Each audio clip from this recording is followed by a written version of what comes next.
Baxın qardaşlarım, bu hansı ki hələ ki biz istilahlar üzərində gedirik, kəlmələrin izahları barədə gedirik.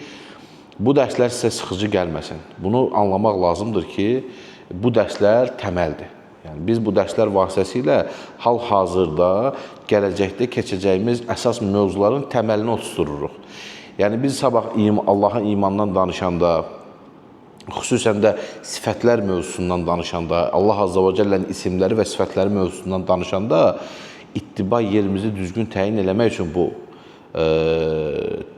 zəmindən, bu təməldən danışırıq Allahın izni ilə. Həmçinin imanın müsəmmasından danışanda, imanın isimləndirilməsindən danışanda bizim tabi olduğumuz rəylərin sahiblərinin kim olduğunu düzgün anlaya bilməyimiz üçün bu təməl dərslərə ehtiyac duyuruq.